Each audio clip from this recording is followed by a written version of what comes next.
ఇవాల్టి వీడియో మొదలు పెట్టే ముందు ఒక్కసారి మార్కెట్లో ఉన్న హెడ్లైన్స్ చూడండి. రూపాయి ఎన్నడూ లేనంత కనిష్టానికైతే దిగజారిపోయిందండి. 95 రూపాయలు 80 పైసలకు పడిపోయింది. క్రూడ్ ఆయిల్ ప్రైసెస్ అంతకంతకీ పెరుగుతున్నాయి. అమెరికా ఇరాన్ మధ్యలో మాటల యుద్ధాలు కాదండి, ఇక ఫర్దర్ గా ఇద్దరు కూడా మళ్ళీ యుద్ధానికి రెడీ అవుతున్నారా అనే మాటలు వినిపిస్తున్నాయి. మరొక పక్క సౌదీ అరేబియా, యుఏఈ ఇలాంటి వాళ్ళు కూడా ఇరాన్ మీద దాడి చేశారనేలాగా మనకి మాటలు వినిపిస్తున్నాయి. వీళ్ళు కోవర్ట్ ఆపరేషన్స్ నిజంగా జరిపారా? దీనివల్ల నిజంగానే మిడిల్ ఈస్ట్ లో చాలా పెద్ద ప్రాబ్లం అయితే తలెత్తబోతోందా? ఇవాళ మార్కెట్లు చాలా పాజిటివ్ గా క్లోజ్ అయ్యాయండి. ఎస్పెషల్లీ అందరి పోర్ట్ఫోలియోస్ పాజిటివ్ గా ఉన్నాయి. నాదైతే 1% పాజిటివ్ గా ఉంది. అలాగని చెప్పి సెలబ్రేషన్స్ అయితే స్టార్ట్ చేయొద్దు, ఎందుకంటే ఇవాల్టి గ్రీన్ క్లోజింగ్ వెనకాల ఒక పవర్ఫుల్ స్టోరీ అయితే ఉందండి. ఒక పక్క నిఫ్టీ లో పక్క నుంచి రికవరీ అవుతోంది, మరొక పక్క రూపాయి ఆల్ టైమ్ హై 95 రూపాయలు 80 పైసల దగ్గరగా క్లోజ్ అయింది వెళ్ళి. ఇప్పుడు గవర్నమెంట్ సడన్ గా ఇంపోర్ట్ డ్యూటీస్ గోల్డ్ మీద పెంచేస్తుందండి, సిల్వర్ మీద కూడా. అయితే గవర్నమెంట్ ఇక మీదట కంప్లీట్ గా వర్క్ ఫ్రమ్ హోమ్ తీసుకొస్తుందా, లేదు అంటే బంగారం వెండి మీద ఇప్పుడు తీసుకుంటున్న నిర్ణయాలు ఫర్దర్ గా ఎలాగ ఎఫెక్ట్ చేస్తాయి? ఫ్యూయల్ ని సేవ్ చేయండి అంటూ మోడీ గారు ఇచ్చిన ప్రసంగం వల్ల ఫర్దర్ గా ఎలాంటి టెన్షన్స్ చూడబోతున్నాము, ఇవన్నీ మాట్లాడే ముందు గ్లోబల్ గా ఏం జరుగుతుందో మనకి చాలా విషయాలు తెలియాలండి. నిన్న మొన్నటి వరకు మనం ఏమనుకున్నాం, కేవలం యుఎస్ ఇరాన్ మధ్యలో యుద్ధం ఆగితే చాలు అనుకున్నామండి. కానీ పరిస్థితులు కంప్లీట్ గా మారిపోతున్నాయి. మార్కెట్ లో వస్తున్న విషయాలు చూస్తే ఏం జరుగుతుందో ఒక టెన్షన్ అయితే వస్తుంది. అయితే వీటి గురించి మాట్లాడే ముందు మీకు ఒకే ఒక్క రిక్వెస్ట్ చేస్తున్నానండి. ఇవాళ నేను అనుకోకుండా బయట ఉండడం వలన నేను కనిపించలేకపోవడం కానీ, లేదు అంటే స్క్రీన్ మీద మీకు పూర్తి ఇన్ఫర్మేషన్ చూపించలేకపోవడం కానీ జరుగుతుంది. దయచేసి పరిస్థితిని అర్థం చేసుకుంటారని ఆశిస్తూ వీడియో స్కిప్ చేయకుండా చూడాలని నేను రిక్వెస్ట్ చేస్తున్నా. నేను చెప్పే పాయింట్స్ ఇవాల్టి వీడియోలో ప్రతిదీ కూడా ఇంపార్టెంట్ అండి. ఈ పాయింట్స్ మీకు కరెక్ట్ అనిపించినా, లేదు మీకు ఉపయోగపడుతున్నాయి అనిపించినా మన వీడియోకి తప్పకుండా లైక్ చేయండి. అండ్ ఎస్పెషల్లీ ఇవాల్టి వీడియోలో నేనేవైతే స్టాక్స్ గురించి మాట్లాడుతున్నానో వీటిల్లో మీకు చాలా చాలా అవకాశాలు వస్తాయండి. అట్ ద సేమ్ టైం మనం జాగ్రత్త పడే సిచ్యువేషన్స్ కూడా మనకి కళ్ళకు కట్టినట్టు కనిపిస్తున్నాయి. సో మేము పెడుతున్న ఈ ఎఫర్ట్స్ మీకు నచ్చినట్టయితే తప్పకుండా మన ఛానల్ కి సబ్స్క్రైబ్ కూడా చేయండి. ఒకవేళ మీరు ఈ వీడియోని మొబైల్లో చూస్తూ ఉంటే కామెంట్ సెక్షన్ స్వైప్ చేస్తే మీకు హైప్ ఆప్షన్ వస్తుందండి.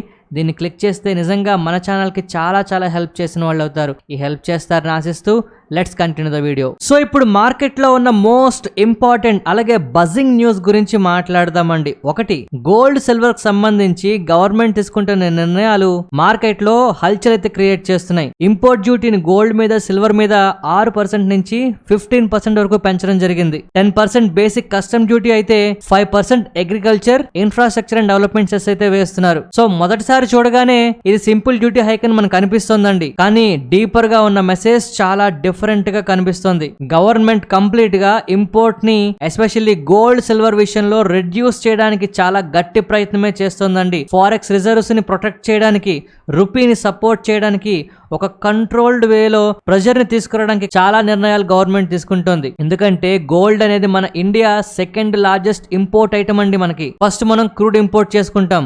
సో ఎప్పుడైతే బంగారం, క్రూడ్ రెండు కూడా ఒకేసారి పెరుగుతాయో ఇండియా తాలూకా ఎక్స్టర్నల్ అకౌంట్స్ అనేవి చాలా స్ట్రెస్ లోకి అయితే వెళ్ళిపోతాయి. సో ఇప్పుడు ఈ డ్యూటీ హైక్ అనేది ఖచ్చితంగా కొంతవరకు డిఫెన్సివ్ మూవ్ కింద అయితే ఉంటుందండి. అయితే ఎప్పుడైతే గవర్నమెంట్ ఇలాంటి నిర్ణయం తీసుకుందో గోల్డ్ అలాగే సిల్వర్ ఈటీఎఫ్ లు ఆల్మోస్ట్ 6% వరకు పెరగడం జరిగింది. గోల్డ్ ఫినాన్షియల్ కంపెనీస్ అయినా మనప్పురం ఫినాన్స్ అవ్వచ్చు, ముతూట్ ఫినాన్స్ అవ్వచ్చు 8% వరకు పెరగడం జరిగింది.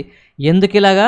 ఎప్పుడైతే ఫిజికల్ గోల్డ్ కాస్ట్లీర్ అవుతుందో, ఖచ్చితంగా ఇంపోర్ట్ డ్యూటీలు పెంచుతున్నారో ఇన్వెస్టర్లు అందరూ కూడా గోల్డ్ ఈటీఎఫ్ల పక్క వెళ్తారండి. అందువల్ల అంతేకాదు గోల్డ్ లోన్ కంపెనీస్ కొంత బెనిఫిట్ అయితే పొందుతాయి. కొలాటరల్ వాల్యూ అనేది ఎగ్జిస్టింగ్ గోల్డ్ కన్నా పెరగడం జరుగుతుంది. సో దీనివల్లే మనకి ఇవాళ ఈటీఎఫ్లు అవ్వచ్చు, లేదు అంటే గోల్డ్ ఫైనాన్షియల్ కంపెనీస్ అవ్వచ్చు కాస్త పాజిటివ్ గా ఉన్నాయండి. కానీ ఇదే సందర్భంలో జ్యువెలరీ కంపెనీస్ మాత్రం ఖచ్చితంగా కొంత ప్రెషర్ని అయితే ఎదుర్కొంటాయండి. ఒకటి, గోల్డ్ ప్రైసెస్ కాస్త ఇబ్బంది పెట్టినా, రెండోది ప్రధానమంత్రి మోడీ గారు క్లియర్ గా సంవత్సరం వరకు బంగారాన్ని కొనడం తగ్గించండి అని చెప్పారు. సో ఇప్పుడు డ్యూటీ ప్రైసులు పెంచడం ఏంటంటే జ్యువెలరీ తలక సేల్స్ తగ్గిపోతుందండి. ఎస్పెషల్లీ కాయిన్స్ అవ్వచ్చు, బార్స్ అవ్వచ్చు, వీటిల్లో కొంత ఇబ్బందులు అయితే చూస్తారు. డిమాండ్ అనేది తగ్గిపోతుంది. ఆల్రెడీ జ్యువెలరీస్ ఈ విషయాన్ని చాలా నెగిటివ్ గా కూడా చూపిస్తున్నారు. సో ఇప్పుడు వేస్తున్న ఈ హైయర్ ఇంపోర్ట్ డ్యూటీస్ వల్ల 9% వరకు గోల్డ్ మనకి ఎక్స్పెన్సివ్ అవబోతుందండి గోల్డ్ జ్యువెలరీ విషయంలో. సో చాలా మంది పోస్ట్ పోన్ చేస్తారు, లేదు అంటే గోల్డ్ ఎక్స్చేంజ్ చేసుకుంటారు, లైటర్ జ్యువెలరీ పక్క వెళ్ళిపోతుంటారండి. ఇది ఖచ్చితంగా జ్యువెలరీ స్టాక్స్ కి నెగిటివ్ విషయం. అండ్ మోస్ట్ ఇంపార్టెంట్లీ మార్కెట్ లో ఆల్మోస్ట్ అందరూ కూడా ఈ వర్క్ ఫ్రం హోమ్ తీసుకొస్తుంది గవర్నమెంట్ అని చెప్పి కొంచెం హల్చల్ అయితే క్రియేట్ చేస్తున్నారండి. ఎటువంటి ప్లాను లేదు, అంతా కూడా స్పెక్యులేషన్ అండి. మోడీ గారు రీసెంట్ గా తీసుకుంటున్న నిర్ణయాల వల్ల, అనౌన్స్మెంట్ల వల్ల కంప్లీట్ గా వర్క్ ఫ్రం హోమ్ వచ్చేస్తుందంటూ, ఎస్పెషల్లీ ఐటీ కంపెనీస్ అవ్వచ్చు, వీటన్నిటి మీద రిస్ట్రిక్షన్స్ ఉంటాయని, ఎలక్ట్రానిక్స్ కి సంబంధించి ఇంపోర్ట్స్ మీద రిస్ట్రిక్షన్స్ ఉంటాయని చాలా న్యూస్లు వస్తున్నాయండి. గవర్నమెంట్ దగ్గర నుంచి క్లియర్ గా క్లారిఫైడ్ ఇన్ఫర్మేషన్ అయితే మనకు వస్తుంది. అలాంటి మ్యాండేట్లు ఏవి కూడా ప్రస్తుతానికి లేవు. ఏవైతే ఎలక్ట్రానిక్ ఇంపోర్ట్స్ ఎస్పెషల్లీ మ్యానుఫ్యాక్చరింగ్ కి, ఎక్స్పోర్ట్స్ కి, డిజిటల్ ఇన్ఫ్రాస్ట్రక్చర్ కి లింక్ అయి ఉన్నాయో వాటికి సంబంధించి కొంతవరకు ఉన్నా కూడా కొన్ని ఇండస్ట్రీలు మాత్రమే ఎఫెక్ట్ అవుతాయండి. సో ఎక్స్ట్రీమ్ స్టెప్స్ గవర్నమెంట్ ఇంకా తీసుకోవట్లేదు. మన ఇండియా ప్రస్తుతం చేస్తున్నది ఎనర్జీ కాస్ట్లను తగ్గించుకోవడం, ఇంపోర్ట్స్ మీద కొంతవరకు కర్బ్స్ విధిస్తే రూపాయి మీద ప్రెషర్ తగ్గించడానికి ట్రై చేయడం, లేదు అంటే ఎక్స్టర్నల్ గా ఉన్న వల్నరబిలిటీస్ ని కొంతవరకు క్లోజ్ గా మానిటర్ చేయడం అనేది చేస్తున్నారండి. సో ఇవాళ మార్కెట్లు గ్రీన్ గా ఉన్నా మనకి మ్యాక్రో ప్రెషర్ ఎక్కువైపోతోంది. ఇవాళ నిఫ్టీ కేవలం 50 పాయింట్ల దగ్గరగా మాత్రమే పాజిటివ్ గా ఉంది. ఒకనొక టైంలో 0.5% పాజిటివ్ గా ఉన్న ఇవాళ ప్రైస్ యాక్షన్ గమనించారా అండి? క్లియర్ గా ప్రతి చోట మనకి పెరగడానికి ట్రై చేసిన ప్రతిసారి కొంత సెల్లింగ్ వస్తూ కనిపించింది. ఫైనల్ గా ప్రాఫిట్ బుకింగ్స్ కూడా జరిగాయి. దీన్ని మనం కాస్త సీరియస్ గా తీసుకోవాలండి. అయితే మార్కెట్ బ్రెడ్ కొంత పాజిటివ్ గానే కనిపిస్తోంది, బట్ స్టిల్ నెగటివిటీ కూడా ఎక్కువే కనిపిస్తోంది. సో ఇప్పుడు మార్కెట్ లో ఉన్న రియల్ స్టోరీ ఏంటంటే, నిఫ్టీ అతి కష్టం మీద 23,400 దగ్గర బ్యాటింగ్ అయితే చేస్తుందండి. మెటల్స్ కొంతవరకు సపోర్ట్ చేసాయని చెప్పొచ్చు, మిడ్ క్యాప్స్ కొంత బాగా పర్ఫామ్ చేసాయని చెప్పొచ్చు, కానీ రూపాయి ఆల్ టైమ్ లోకి అయితే పడిపోతుంది. క్రూడ్ $107 దగ్గర ఉందండి. గోల్డ్ కంప్లీట్ గా డ్యూటీ పెంచడం వల్ల బాగా పెరిగిపోతుంది. FIAs కంటిన్యూస్ గా సెల్లింగ్ చేస్తున్నారు. గవర్నమెంట్ ఫారెక్స్ రిజర్వ్స్ ని కాపాడడానికి ప్రయత్నం చేస్తుంది. రూపీ మీద ప్రెషర్ తగ్గించడానికి ట్రై చేస్తుంది. ఇవాళ మనకి నిఫ్టీ పాజిటివ్ గా ఉన్నంత మాత్రాన మళ్ళీ రికవరీ వచ్చేస్తుందా అంటే పరిస్థితులు అలా లేవని మన డొమెస్టిక్ సిచ్యువేషన్సే చెప్తున్నాయండి. ఇక గ్లోబల్ గా ఉన్న విషయాల గురించి మాట్లాడుకుంటే టెన్షన్ కూడా పుడుతుంది. సో ఇప్పుడు మిడిల్ ఈస్ట్ లో జరుగుతున్న ఏదైతే పరిస్థితులు ఉన్నాయో ఇవి ఇరాన్ వర్సెస్ యుఎస్ కింద ఇక మనం చూడడానికి లేదు. సిచ్యువేషన్ కంప్లీట్ గా మోర్ డేంజరస్ గా మారబోతుందండి. ఎందుకంటే సడన్ గా ఇరాన్ 90% యురేనియం ఎన్రిచ్మెంట్ చేస్తామని చెప్తోంది. స్ట్రైట్ ఆఫ్ హుర్ముజ్ లో టెన్షన్స్ అనేవి పెరిగేలాగా ఖచ్చితంగా ఇరాన్ చర్యలు తీసుకుంటోంది. యుఏఈ అవ్వచ్చు, సౌదీ అరేబియా అవ్వచ్చు, రిపోర్టెడ్లీ కొన్ని కోవర్ట్ స్ట్రైక్స్ ని ఇరాన్ మీద చేశాయని చెప్పి మనకి న్యూస్ వస్తుంది. యుఎస్ ఇంటెలిజెన్స్ ప్రకారం ఏంటి అంటే, ట్రంప్ గారు ఏదైతే విక్టరీ క్లైమ్ చేస్తున్నారో అవేవి కూడా కరెక్ట్ కాదు అని తేలుతోంది. అండ్ మోస్ట్ ఇంపార్టెంట్లీ ఇరాన్ ఇప్పటికే వాళ్ళ తాలూకా ఆల్మోస్ట్ మిసైల్ లాంచర్స్ అన్నిటినీ రీఓపెన్ చేస్తోందట. ఓ పక్క ట్రంప్ గారు చైనాతో మాట్లాడడానికి ప్రయాణం అయితే చేస్తున్నారండి. Especially Iran centre of attraction గా ఉండబోతోంది ఈసారి టాక్స్ లో. అండ్ ఇక్కడ ట్రంప్ గారు చేస్తున్న కామెంట్స్ విన్నారా అండి? అమెరికా ఆర్థిక పరిస్థితి ఎలా ఉన్నా సరే ఇరాన్ ని ఇప్పుడు అణ్వాయుధాల వైపు తీసుకెళ్లకుండా ఉండడమే ప్రధాన ధ్యేయంగా చెప్తున్నారు. అండ్ అదే స్టేట్మెంట్ కి కాంట్రాడిక్షన్ గా రీసెంట్ గా పీస్ డీల్ మేము ఎందుకు రిజెక్ట్ చేశాము అంటే, మాకైతే తొందరపడాల్సిన అవసరం లేదని, పీస్ డీల్ అసలు యాక్సెప్ట్ చేసే విధంగా లేదు అని చెప్పి మాట్లాడుతున్నారు. అండ్ ఈ తతంగం అన్నిట్లోని కూడా మనం చాలా జాగ్రత్తగా గమనించాల్సిన విషయం ఏంటంటే, ఇరాన్ ఒక బిగ్గెస్ట్ వార్నింగ్ ఇచ్చిందండి. ఏంటి?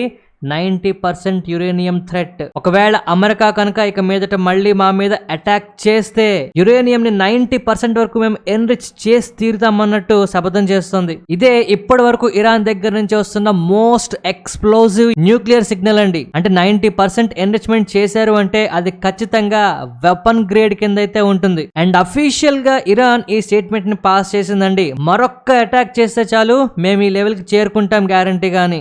And at the same time ఇప్పటికే అందరికి అనుమానాలు ఉన్నాయండి. ఇరాన్ తాలూకా ఎన్రిచ్డ్ యురేనియం మరొక ప్లేస్ లో ఎక్కడో ఏదో ఒక చోట సేఫ్ గానే వీళ్ళు దాచి ఉంటారని. అండ్ అమెరికా మేమైతే వాళ్ళ ఫెసిలిటీస్ ని దాడి చేసామని చెప్పింది కానీ యురేనియం ని ఇంతవరకు కూడా వెతికి పట్టుకోలేకపోయింది. కనీసం ఏమైందో కూడా చెప్పలేని పరిస్థితి కనిపిస్తుందండి. ఈ టైంలో ఇరాన్ ఇప్పుడు ఇలాంటి స్టేట్మెంట్స్ చేయడం చాలా చాలా ఇబ్బందికర పరిస్థితి అండి మార్కెట్ కి ఫర్దర్ గా. ఇక యుఎస్ తాలూకా ఇంటెలిజెన్స్ ఏంటి కన్ఫర్మ్ చేసిందో తెలుసా అండి? ట్రంప్ గారు ఇరాన్ ని మేము డెసిమేట్ చేసామని చెప్పారు కదా, అదేది జరగలేదట. అండ్ డ్యామేజ్ అయిన ప్రదేశాలు కూడా ఆల్రెడీ రివైవ్ అవుతున్నాయట. And most importantly rocket launchers ఉన్న సైట్స్ అన్ని కూడా మళ్ళీ రీఓపెన్ చేసేస్తున్నారు. ఓవరాల్ గా 33 మిసైల్ సైట్స్ ఉంటే అందులో 30 ఆల్రెడీ ఆపరేషనల్ కండిషన్స్ లో తీసుకొచ్చారట. 70% ఆఫ్ ద మొబైల్ లాంచర్స్ అన్ని కూడా సర్వైవ్ అయి ఉన్నాయి. ఇంకా అండర్ గ్రౌండ్ ఫెసిలిటీస్ అన్ని కూడా ఫంక్షనల్ గా ఉన్నాయటండి. ఇది ఖచ్చితంగా అమెరికాకి చాలా చాలా నెగిటివ్ విషయం. అమెరికాకి నెగిటివ్ విషయం అయితే మార్కెట్లకి నెగిటివ్ విషయమే అవుతుంది. ఇక స్ట్రైట్ ఆఫ్ హోర్ముజ్ లో మనకి క్రైసిస్ అనేవి బాగా పెరిగిపోతున్నాయండి. ఎందుకంటే షిప్పింగ్ రిస్ట్రిక్షన్స్ అనేవి ఎక్కువైపోతున్నాయి. ఎల్ఎన్జి రూట్స్ డిస్రప్ట్ అవుతున్నాయి. ఇరాన్ కంప్లీట్ గా మ్యారిటైమ్ కంట్రోల్ ని దానికి సంబంధించిన మెకానిజం ని తీసుకొస్తున్నాయండి. అండ్ ఈ టైంలో ఖతార్ డైరెక్ట్ గా ఇరాన్ కి వార్నింగ్ ఇస్తుంది, మీరు స్ట్రైట్ ఆఫ్ హోర్ముజ్ ని ఒక వెపన్ లాగా యూజ్ చెయ్యొద్దు అని చెప్పి. ఎందుకు అంటే 1/5 of the global oil and gas flows ఈ రూట్ నుంచి వెళ్తాయి కనుక ఇప్పుడు స్ట్రైట్ ఆఫ్ హోర్ముజ్ లో మీరు ఇలాంటి మెకానిజం తీసుకొస్తే అది ఖచ్చితంగా గ్లోబల్ గా ఇబ్బంది ఉంటుందని చెప్తోంది. ఇక యుఏఈ అయితే చాలా చాలా డ్యామేజ్ అయితే అయిపోయిందండి. మనందరికీ తెలుసు ఈ గల్ఫ్ దేశాలు ఖచ్చితంగా ఇబ్బంది పడితే ప్రపంచవ్యాప్తంగా ఆయిల్ ఇబ్బందులు వస్తాయి. ఇప్పుడు ఉన్న విషయం ఏంటంటే యుఏఈ ఉన్నపాళంగా విషయాలన్నీ సద్దుమడిగినా సరే 2027 వరకు కూడా ఫుల్ గా రికవరీ అవ్వలేనంత దారుణంగా డ్యామేజ్ అయిందట. This is massive damage. Only 60% of the output మాత్రమే వస్తుందట. ఇది ఎండ్ ఆఫ్ 2026 కి కొంచెం రికవరీ రావచ్చు. బట్ ఫుల్ రికవరీ వీళ్ళు రావాలి అంటే యుఏఈ వాళ్ళకి 2027 ఎండ్ వరకు టైం పడుతుందట. సో ఇక్కడ మీరు గమనించండి, ఇరాన్ చేసిన దాడిలో యుఏఈ కానీ గల్ఫ్ దేశాలు కానీ సౌదీ అరేబియా కానీ బాగా ఇంపాక్ట్ అయ్యాయండి. అమెరికా ఇరాన్ మీద దాడి చేసింది, ఇజ్రాయెల్ దాడి చేసింది, అయినా వాళ్ళ దళక పరిస్థితులు కాస్త ఇబ్బందిగా ఉన్నా వాళ్ళు తొందరగా రికవర్ అవుతున్నారు. ఎస్పెషల్లీ ఆ రికవరీ అనేది మరింత యుద్ధం చేసే విధంగా మాట్లాడుతున్నారండి. అందుకే రీసెంట్ టైమ్స్ లో ఇరాన్ చాలా గట్టిగా మాట్లాడడం స్టార్ట్ చేసింది. అండ్ ఇప్పుడు మనకు వస్తున్న మరో నెగిటివ్ విషయం ఏంటంటే ఈ గల్ఫ్ దేశాల మధ్యలో ఫ్రెండ్షిప్ అనేది తగ్గుతోంది అనేలాగా మనకి మాటలు వినిపిస్తున్నాయండి. యుఏఈ సీక్రెట్ గా ఇరాన్ తాలూకా అటాక్స్ లో పాల్గొందట. సౌదీ అరేబియా కూడా కొన్ని కోవర్ట్ ఆపరేషన్స్ ని ఎయిర్ స్ట్రైక్స్ ని చేసిందట. గల్ఫ్ కంట్రీస్ సైలెంట్ గా యుఎస్ కి సపోర్ట్ చేస్తున్నాయండి, కోఆర్డినేటెడ్ గా అటాక్స్ చేసేట ఇరాన్ మీద. సో ఇది ఖచ్చితంగా ఫర్దర్ గా యుఎస్ ఒకవేళ వెనక్కి తగ్గినా ఇరాన్ ఈ విషయాలు గుర్తుపెట్టుకున్నా ఆయిల్ కి సంబంధించి మనకి ప్రెషర్ అయితే తగ్గకపోవచ్చండి. అండ్ ఇక్కడ ఇరాన్ చేస్తున్న కామెంట్స్ వింటే చాలా చాలా చిరాగ్గా అనిపిస్తుంది. మా ఫింగర్ ఎప్పుడు కూడా ట్రిగ్గర్ మీద రెడీగా ఉంచాము అని చెప్తోంది. మరోపక్క ఏంటి ఇంకా డిప్లొమసీ ఉందని, లేదంటే పీస్ టాక్స్ జరగాలని, మరోపక్క సీజ్ ఫైర్ నడుస్తోందని కామెంట్స్ చేస్తున్నారండి. సో ఇరాన్ అఫీషియల్స్ రిపీటెడ్ గా ఏం చెప్తున్నారు అంటే కాన్ఫ్లిక్ట్ అయినా మేము రెడీగా ఉన్నాం, నెగోషియేషన్స్ చేస్తారా కరెక్ట్ గా చేయండి, యుఎస్ ఇరాన్ తాలూకా రైట్స్ ని కండిషన్స్ ని యాక్సెప్ట్ చెయ్యాల్సిందే అని చెప్పి మాట్లాడుతున్నారు. మరోపక్క అమెరికాని వార్నింగ్ చేస్తున్నారండి, మరొక అటాక్ చేశారంటే న్యూక్లియర్ వెపన్స్ తయారు చేసే గ్రేడ్ కి మేము ఎన్రిచ్మెంట్ తీసుకెళ్తాము అని. ఈ టైంలో ఒక పక్క ట్రంప్ గారు ఒకసారేమో మాకేం తొందర లేదని మాట్లాడుతూ, మరో పక్క ఏంటి కంప్లీట్ గా అమెరికా పరిస్థితి ఎలాగున్నా ఇరాన్ ని మాత్రం న్యూక్లియర్ వెపన్స్ వైపు వెళ్లకుండా చేస్తామని చెప్తున్నారు. ఇక ట్రంప్ గారు మాటలకి ఏముందిలేండి, ఇరాన్ డిస్మిట్ చేసామనో తొక్కనో తోటకూరనో చాలా మాటలు మాట్లాడుతున్నారు. ఆయన మాటలు ఇప్పుడు ఏంటంటే విలువ లేకుండా పోతుంది. ఇప్పుడు కేవలం ఏంటి అంటే చైనాకి వెళ్తున్నారు కనుక ఆ చైనా దగ్గర నుంచి ఎటువంటి న్యూస్ వస్తుందనే దాని మీద మనం కాస్త జాగ్రత్తగా గమనించాలి. అది మన ఇండియాకు కూడా చాలా ఇంపార్టెంట్ అండి.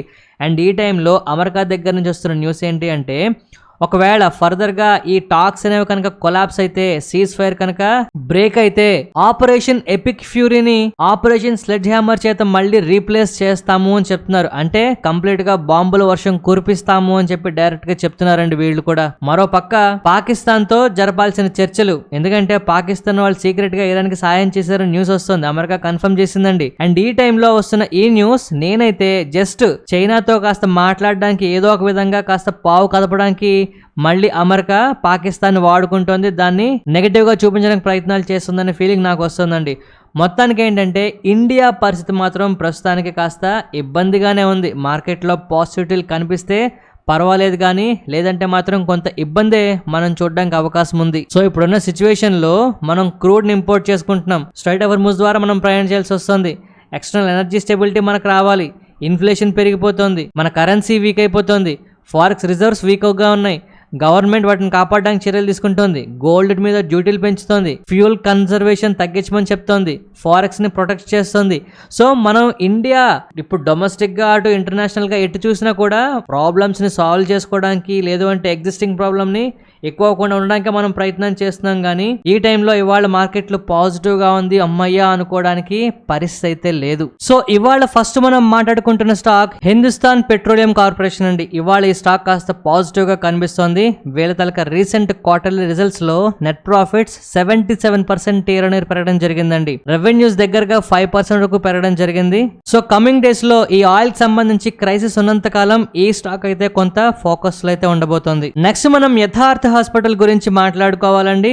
ఈ స్టాక్ 2024 నుంచి కూడా నేను మాట్లాడుతున్నానండి. దీన్ని ఖచ్చితంగా ఫోకస్ చేయండి. ఎందుకంటే వీళ్ళు కంటిన్యూస్ గా యాక్విజిషన్స్ చేసుకుంటూ వెళ్తాము, కెపాసిటీ ఎక్స్పాన్షన్ చేసుకుంటూ వెళ్తాము అని చెప్పి గడిచిన 2 ఏళ్లలో ఈ స్టాక్ అనుకున్నట్టే ఎక్స్పాన్షన్స్ చేస్తూనే వచ్చారండి. ఆఖరికి ఇవాళ కూడా మనకు ఎక్స్పాన్షన్ న్యూస్ వస్తుంది. 250 బెడ్ హాస్పిటల్ కెపాసిటీ ఉన్న ఒక అండర్ కన్స్ట్రక్షన్ హాస్పిటల్ ని వీళ్ళు 100 కోట్లు పెట్టి ఎక్వైర్ చేయడం జరుగుతుందండి. దీంతో వీళ్ళు Delhi NCR health care market లో కూడా ఎంటర్ అవ్వడం జరిగింది. ఈ కంపెనీ దగ్గర రిజల్ట్స్ తో పాటు ఈ ఎక్స్పాన్షన్ ప్లాన్స్ ని కూడా మనం ఖచ్చితంగా ఫాలో అప్ చేయాలండి. హాస్పిటల్ సెగ్మెంట్ లో రీసెంట్ టైమ్స్ లో కొంత ప్రామిసింగ్ గా కనిపిస్తున్న స్టాక్ ఇది. నెక్స్ట్ మనం పైన్ ల్యాబ్స్ గురించి మాట్లాడుకోవాలండి. ఈ స్టాక్ కి అంత హైప్ క్రియేట్ చేయలేదండి మార్కెట్ లో. ఇవాళ ఈ స్టాక్ 14% దగ్గరగా పడిపోయింది. కారణం ఏంటి అంటే 92.4 కోట్ల వర్త్ ఆఫ్ స్టాక్స్ అండి. అంటే ఇంచుమించుగా 17,372 కోట్ల వర్త్ ఆఫ్ ట్రాన్సాక్షన్ అయితే జరిగింది. 6 months లాక్ ఇన్ పీరియడ్ అవడంతో కొంతమంది వాటాలు అయితే అమ్ముకున్నారండి. అందువల్ల ఇవాళ స్టాక్ నెగిటివ్ గా ఉంది. బట్ ఈ స్టాక్ లో మళ్ళీ మనం గ్రోత్ చూడాలంటే కొంత టైం పడుతుందండి. ఈలోపు మార్కెట్ లో వచ్చే నెరేషన్స్ ని కొంచెం జాగ్రత్తగానే ఫాలో అప్ చేయాలి మరి ఈ స్టాక్ లో. నెక్స్ట్ మనం టెక్స్మాకో రైల్ గురించి మాట్లాడుకోవాలండి. ఇవాళ ఈ స్టాక్ 14% దగ్గరగా పెరగడం జరిగింది. కారణం ఏంటంటే వీళ్ళకి 4,000 కోట్ల వర్త్ ఆఫ్ ఆర్డర్లు అయితే రావడం జరిగిందండి. ఈ కంపెనీ దగ్గర మార్కెట్ క్యాప్ గమనించండి, 4,800 కోట్లు. సో ఆల్మోస్ట్ మార్కెట్ క్యాప్ ఎంత ఉందో అంత పెద్ద ఆర్డర్ అయితే వచ్చిందండి. ఇది ఖచ్చితంగా కంపెనీకి పాజిటివ్ విషయం. అండ్ ఈ order south African train operating company దగ్గర నుంచి వచ్చిందండి. దీంట్లో భాగంగా 2,235 ఫ్రైట్ వ్యాగన్స్ ని అలాగే 30 డీజిల్ లోకోమోటివ్స్ ని వీళ్ళైతే సప్లై చేయాల్సి ఉంటుంది. ఇది ఖచ్చితంగా ఈ కంపెనీకి చాలా చాలా పాజిటివ్ విషయం అండి. అయితే రీసెంట్ గా కంపెనీ ప్రకటించిన రిజల్ట్స్ లో నెట్ ప్రాఫిట్స్ అయితే 45% పెరిగాయి కానీ రెవెన్యూస్ మాత్రం 13.8% డిక్లైన్ అయ్యాయట. మిడిల్ ఈస్ట్ లో జరుగుతున్న వార్ అవ్వచ్చు, లేదు అంటే డెలివరీ డిలేస్ అవ్వచ్చు, ఈ రెవెన్యూస్ తగ్గిపోవడానికి ప్రధాన కారణం అని చెప్తున్నారండి. మొత్తానికి ఏంటంటే ఈ స్టాక్ లో కొంత పాజిటివ్ అనేది స్టార్ట్ అయింది. మళ్ళీ జాగ్రత్తగా ట్రాక్ చేద్దాం దీన్ని. నెక్స్ట్ మనం ఎంటార్ టెక్నాలజీస్ గురించి మాట్లాడుకోవాలండి. నేను మళ్ళీ చెప్తున్నానండి, వేసవ కాలంలో మామిడి పళ్ళు మిస్ అయ్యాము అంటే మామిడి చెట్టుని కొట్టకూడదు. మళ్ళీ రెండోసారి సీజన్ వస్తుంది, వచ్చే వరకు వెయిట్ చేయాలి. ఇప్పుడు ఈ స్టాక్ లో రీసెంట్ గా రిజల్ట్స్ ప్రకటించిందండి. నెట్ ప్రాఫిట్స్ 3.2 times 3 రెట్లు పెరగడం జరిగింది. కాకపోతే క్వార్టర్ ఆన్ క్వార్టర్ మనకి పెద్దగా గ్రోత్ అయితే నమోదు చెయ్యట్లేదు. ఈ కంపెనీ ఇంత బాగా పర్ఫామ్ చేయడానికి ప్రధాన కారణమైన ఒక అమెరికా కంపెనీలో క్వార్టర్ ఆన్ క్వార్టర్ గ్రోత్ పెరిగినప్పటికీ దీంట్లో గ్రోత్ మనకి కనపడట్లేదు. ఓ విధంగా మాట్లాడాలంటే అవతల ఆ కంపెనీలో కూడా గ్రోత్ కనబడలేదండి. అందుకే ఇక్కడ కూడా పెద్దగా గ్రోత్ కనబడలేదు. రెవెన్యూస్ 67% మనకు పెరగడం జరిగిందండి year on year. Clean energy, aerospace segments లో చాలా బాగా పర్ఫామ్ చేస్తుందని చెప్తున్నారు. మొత్తానికి ఏంటి అంటే కంపెనీ స్టాక్ పరంగా చాలా స్ట్రాంగ్ గా పెరుగుతుంది కానీ వాల్యుయేషన్స్ పరంగా ఇంకా ఎక్కువ వాల్యుయేషన్స్ లోకి వెళ్తుందండి. ఫర్దర్ గా ఈ వాల్యుయేషన్స్ సస్టైన్ అవ్వడం కష్టం అనే మాట నేనైతే కాస్త కష్టంగా చెప్తున్నాను. ఎందుకంటే మనం చాలా ఎగ్జాంపుల్స్ ప్రీవియస్ గా చూసామండి. ఈ గ్రోత్ ఉన్నంత కాలం పర్వాలేదు, ఎప్పుడు గ్రోత్ తగ్గుతుందో ఏ న్యూస్ వస్తుందో తెలియదు కానీ అప్పుడు మనకి రెండోసారి మామిడి పళ్ళ సీజన్ రావడానికి అవకాశం వస్తుందండి. అప్పుడు మాత్రం ఖచ్చితంగా దీన్ని పట్టుకోవాలి. నెక్స్ట్ మనం డిక్సన్ టెక్నాలజీస్ గురించి మాట్లాడుకోవాలి. Q4 FY26 లో నెట్ ప్రాఫిట్స్ ఫోర్కాస్ట్ తాలూకా ఎస్టిమేట్స్ ని బీట్అవుట్ చేసేయండి. ఆల్మోస్ట్ 47% డిఫరెన్స్ తో బీట్అవుట్ చేయడం అనేది చాలా చాలా పాజిటివ్ విషయం. కానీ ఇక్కడ ట్విస్ట్ ఏంటంటే అనుకున్న దానికన్నా కాస్త ఎక్కువ బీట్అవుట్ పర్ఫార్మెన్స్ వచ్చింది కానీ యాక్చువల్ పర్ఫార్మెన్స్ 36% డిక్లైన్ అయితే అయిపోయిందండి. రెవెన్యూస్ మాత్రం 2.8% పెరిగాయి, పర్వాలేదు అనిపిస్తుంది. సో 10 రూపాయలు పని చేస్తుంది అని కంపెనీ వాళ్ళ గురించి ఎక్స్పెక్టేషన్స్ పెట్టుకుంటే ఆల్మోస్ట్ 15 రూపాయలు పని చేసిందండి. అందువల్ల ఈ కంపెనీ బాగా పెరిగింది. కానీ యాక్చువల్ గా మనం కంపేర్ చేసుకుంటే లాస్ట్ ఇయర్ తో ఇదే టైం కి ఇప్పుడు చేసిన పని కన్నా ఎక్కువ పనే ముందు జరిగింది. అనుకున్న దానికన్నా ఈ పని తక్కువే చేస్తుంది. సో మొత్తానికి ఏంటంటే ఇది మిక్స్డ్ రిజల్ట్ గా నేను చూస్తున్నానండి. సిచ్యువేషన్ పరంగా కాస్త పాజిటివ్ గా ట్రేడ్ అవుతున్నా, ఈ పాజిటివిటీ కంటిన్యూ అవడానికి ఇలాంటి విషయాలు ఇంకా తోడవ్వాలండి. Let's hope for the best. Next మనం న్యూలాండ్ ల్యాబొరేటరీస్ గురించి మాట్లాడుకోవాలండి. ఈ కంపెనీ దగ్గర రిజల్ట్స్ చాలా బాగా వచ్చాయండి. నెట్ ప్రాఫిట్స్ అయితే 7.6 రెట్లు పెరగడం జరిగింది. ఆల్మోస్ట్ ఎస్టిమేట్స్ తలక ఫోర్కాస్ట్ అన్నింటినీ కూడా 92% డిఫరెన్స్ తో బీట్అవుట్ చేసిందండి.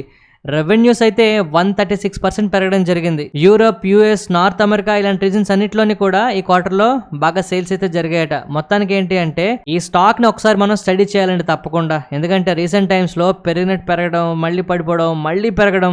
ఓవరాల్ గా డైలీ చార్ట్ ఓపెన్ చేసి చూస్తే మీకు అర్థమవుతుందండి. స్టాక్ ప్రైస్ చూసి భయపడద్దు. అసలు ఈ కంపెనీకి సంబంధించి ఎలాగ బిజినెస్ జరుగుతుందో కనుక మీకు తెలిస్తే అమ్మా అంటారు మీరు కూడా. ఒక్కసారి అవకాశం ఉన్న వాళ్ళందరూ కూడా దీని గురించి స్టడీ చేయండి. సో ఇప్పుడు నిఫ్టీ 50కి సంబంధించి లెవెల్స్ మాట్లాడుకుందామండి. కాకపోతే ఇవాళ పాజిటివ్గా ఉన్నదనుకున్న వాళ్ళందరికీ ఇక్కడ గమనించండి, పెరిగి మార్కెట్లు కంప్లీట్గా ప్రాఫిట్ బుకింగ్స్ జరిగిపోయాయండి. కనిపిస్తుంది ఇక్కడ ప్రాఫిట్ బుకింగ్ జరిగిపోవడం. సో ఇది మనం చాలా సీరియస్గా తీసుకోవాలండి. అంటే ఎట్టి పరిస్థితుల్లోనూ ఈ ప్రాఫిట్ బుకింగ్ జరిగిన లెవెల్ ఇంచుమించుగా 23,500 అండి. ఈ లెవెల్ దాటితే గానీ నెక్స్ట్ లెగ్ మనకి స్టార్ట్ అయిపోవచ్చు, ఇది కన్ఫర్మ్ గా మనం చెప్పుకోవచ్చు అండి. సో మనకి ఇప్పుడున్న మేజర్ హర్డిల్ ఏంటి అంటే 23,500 అండి. ఈ లెవెల్ దాటితే పర్వాలేదండి, లేదంటే మాత్రం ఈ ప్రాఫిట్ బుకింగ్స్ ఇలాగా కంటిన్యూ అవుతూనే ఉంటాయి. ఈ లోపు ఇరాన్ దగ్గర నుంచి కానీ, అమెరికా దగ్గర నుంచి కానీ, ఎస్పెషల్లీ ట్రంప్ గారు చైనా వెళ్తున్నారు కనుక ఎలాంటి స్టేట్మెంట్స్ వస్తాయనేది మనం 100% ట్రాక్ చేయాల్సిన పరిస్థితి అండి. ఇక రేపటికి మట్టుకు మనం గమనించాల్సిన మోస్ట్ ఇంపార్టెంట్ లెవెల్ ఏది అంటే ఇవాల్టిలో 23,250 అండి. ఈ లెవెల్ సస్టైన్ అయితే పర్వాలేదు కానీ, లేదంటే మాత్రం ఇంకా వీకెండ్కి ఎక్కువ సెల్లింగ్ జరిగే అవకాశం కనిపిస్తుంది. కాస్త జాగ్రత్త. ఈ వీడియో నచ్చితే తప్పకుండా లైక్ చేయండి. ఎవరికైనా ఉపయోగపడుతుందంటే మీ ఫ్రెండ్స్ అండ్ కొలీగ్స్ అందరికీ షేర్ చేయండి. ఈ హెల్ప్ చేస్తారని ఆశిస్తూ మరొక మంచి వీడియోతో కలుద్దామండి. ధన్యవాదాలు.